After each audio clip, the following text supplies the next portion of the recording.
جشن امروزه که تلفی بلاغی مکتب این جشن را نشر کرده است، همه همکسبان معلم، همه استادان، همه شاگردان در این جشن حضور دارند.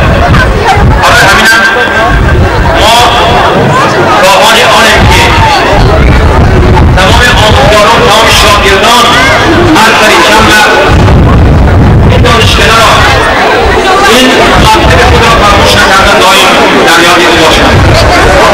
جناب عزیز، در اینجا امام یک دانشگاه محترم میرزای عبدالله نبیر قربانعلی و دیگر همکاران معلم را احترام کردن نهایت گرفتند.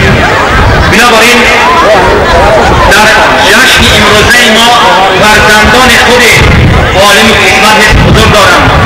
برای همین با کمال ممنونیت می‌خواهیم که سخن را به یکی از فرزندان عالم قسمت مثل شما بدهیم و سخنی گفتنی ندارند. چطور شاعر میگوید هیچ نعمت بهتر از فرزند نیست، جز فرزند را به جان پیوند نیست. حاصل از فرزند گردد نام مرد، زنده از فرزند ماند نام مرد. حالا سخن تبریکی بر سر کلامی عالم قسمت مصرف الله. السلام علیکم جناب دوستان، خدمتگزاران، استادان و همه در اینجا جمع شدگان، من شما را اول با عید نوروز تبریک می‌گویم و همتون آقای دراز می‌کنم. بگذار همه شما در لبانتان همین تبسم مواظب باشد.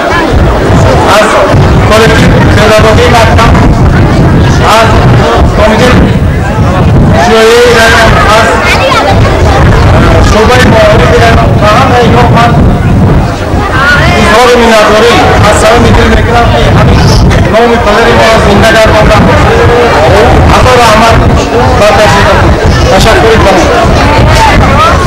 رحمت کنم برای سخنهای دوستان عزیز.